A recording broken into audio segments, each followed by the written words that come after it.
Hello viewers, இன்னைக்கு நம்ம பார்க்க போறது ஒன் பீஸ் எபிசோட் 906 பார்ட் 1.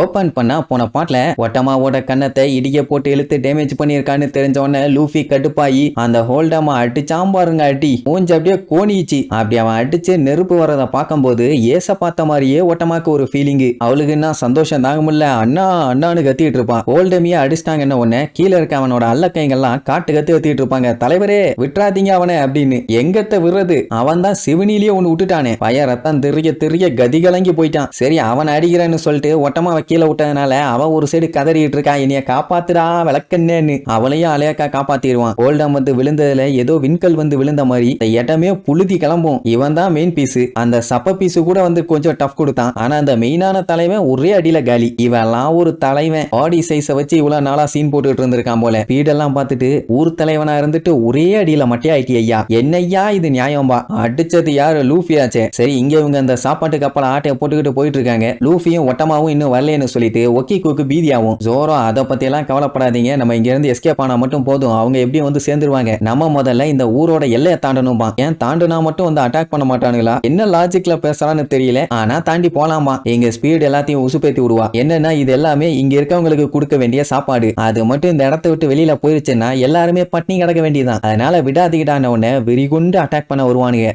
ஒரு வாரம் இதே மாதிரி சாப்பாடு ஆட்டைய போட்டு காய போட்டாதான் இவனுங்களுக்கெல்லாம் புத்தி வரும். இங்க லூஃபி ஒட்டமாவை காப்பாத்திட்டு அங்கிருந்து தப்பிச்சு ஓடுவான். அவனை மறுபடியும் ரவுண்ட் கட்டிடுவானுங்க. எவ்வளவுதான் அடி வாங்கினாலும் அவனுங்களும் திருந்த மடைகிறானுங்க. ஊர் தலைவரை ஒத்தடியில சாச்சிருக்கான். அவங்க கிட்ட எல்லாம் போய் மோதலாமா? மோதுவானுங்க. ஏன்னா ஆளுங்க அதிகமா இருக்காங்க. அந்த தைரியம் தான். இப்போ ஒத்தாளு அங்க ஒரு பெரிய கூட்டமே இருக்குது. எங்களை தாண்டி எல்லாம் உன்னால போக முடியாது, ஆஹா ஓஹோன்னு ஓவரா பில்டப் பண்ணுவானுங்க. ஒட்டமா ரொம்பவும் பயந்துருவா. விடாதீங்களே அவனை, வெட்டி கொல்லுகளே அப்படின்னு ஒன்னு காட்டுத்தனமா அட்டாக் பண்ணுவானுங்க. அவன் ஒட்டமாவை கெட்டியா புடிச்சுக்க சொல்லிட்டு அவன் ஸ்டைல்ல பொல்ல காட்டுவான். அதை பார்த்துட்டு அவன் என்ஜாய் பண்ண ஆரம்பிச்சிருவா. என்ஜாய் இப்படி அங்க இருக்கவங்க எல்லாத்தையும் போட்டு தொவன்னு துவச்சு கட்டிட்டான். அதுல கடைசியில அவங்களுக்கு தலைவன் ஒருத்தன் இருப்பான் பாருங்க. அவன் தலையிலேயே மிதிச்ச ஆள் அங்கேயே மாட்டம் பண்ணிடுவான். இப்படி பொழந்து கட்டிட்டு வேகமா ஓடுவான். ஏன்னா அந்த கப்பலை சீக்கிரமா புடிச்சாவணுமாமா, இல்லாட்டி ஜோரோ எல்லாத்தையும் தின்றுவான்னு பயம். சோ அதனால வேகமா ஓடிட்டு இருக்கும் போது வழியில ஒரு குதிரை நின்றுட்டு இருக்கத பாப்பான். இது போதுமே இதுல ஏறி எஸ்கேப் ஆகலாமேன்னு சொல்லிட்டு பாஞ்சு போய் உட்கார்ந்தா அது நார்மல் குதிரை இல்ல, அந்த ஸ்பீடு தான் அங்க நின்றுட்டு இருந்திருக்கா. அவன் மேல போய் ஏறி இருக்கான். இதுல வேற வேகமா போன்னு கத்துன உடனே அவனும் ஒரு செகண்ட் மறந்து போய் சரி போறேன்பா. அதுக்கப்புறம் தான் தெரியுது அட லூசு பாலியலா, எவ்வளவு தைரியம் இருந்தா என் மேல ஏறுவீங்க, ஒழுங்கா இறங்குங்கன்னு கத்துவா. ஆனா இறங்கவே மாட்டாங்க. அவளோட ஆளுகெல்லாம் சுத்தி நின்று கத்தியோட கத்திட்டு இருப்பானுங்க. இப்ப நம்ம ஆளுல அட்டாக்கும் பண்ண முடியாது.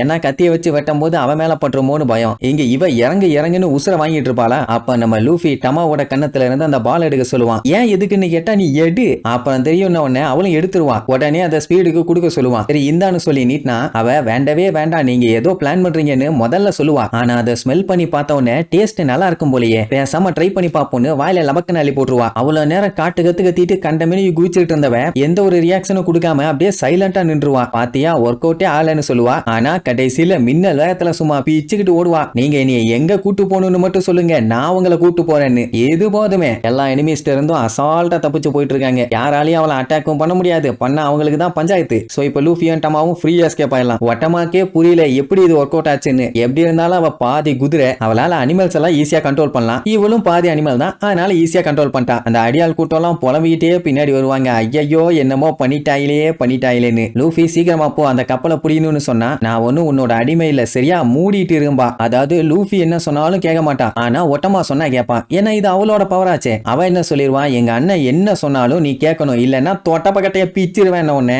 செஞ்சுட்டா போச்சு அப்படின்னு பிச்சுக்கிட்டு ஓடுவா. இவனுங்க என்னடா நடக்குது இங்க, இவ்வளவு நேரம் மெதுவா ஓனவங்க இப்ப ஏன்டா பிச்சுக்கிட்டு வர்றாங்கன்னு மண்டைய பிச்சுக்கிட்டு வருவானுங்க. அதுவும் பைத்தியம் மாதிரி இழுச்சுக்கிட்டு என்ன நடக்குதுன்னு தெரியாம தொக்குடுன்னு ஓடிட்டே இருக்கும். அப்ப நம்ம டமாக்கு லூஃபிய பார்க்கும்போது அப்படியே ஏச பார்த்த மாதிரியே ஒரு ஃபீலிங். சோ ரெண்டு பேத்தையுமே அப்படியே யோசிச்சு பாப்பா. லூஃபிய மாதிரி தான் அவனும் இவளுக்காண்டி நின்னு சண்டை போட்டான். மொத்தத்துல லூஃபியும் இப்ப ஏஸ் மாதிரியே அவளுக்கு தெரியுது. அப்படியே கட் பண்ணி பாக்ரா டவுனோட என்ட்ரன்ஸ காட்டுறாங்க. அங்கதான் பேசலுக்கும் நம்ம லாக்கும் சண்டை ஸ்டார்ட் ஆக போகுது. ரெண்டு பேரும் மாத்தி அனல் பறக்க லுக் விட்டுட்டே தான் நிப்பானுங்க. எப்ப சண்டைய ஸ்டார்ட் பண்ணுவானுங்கன்னு தெரியல. பேசல் பார்த்துட்டு நீ யாரு, எதுக்காக வழிய மறைச்சு நின்னுட்டு நின்னுட்டு இருக்க, ஒழுங்கா சொல்லு இல்லன்னா பொல்லந்திருவேன்பா. அவன் கத்திய வச்சுட்டு உன்னைய கொல்ல வந்திருக்கேன்டா கொய்யாலன உன்னை 2 பேரும் மாத்தி மாத்தி குரு குரு குரு குருன்னு கூட்டுக்குவானுங்க. இதுக்கப்புறம் அவனுக்கு சண்டை மண்டை உடையிற அளவுக்கு ஸ்டார்ட் ஆகுறதோட இந்த எபிசோடுக்கு எண்டு கார்டு போட்டு முடிக்கிறாங்க.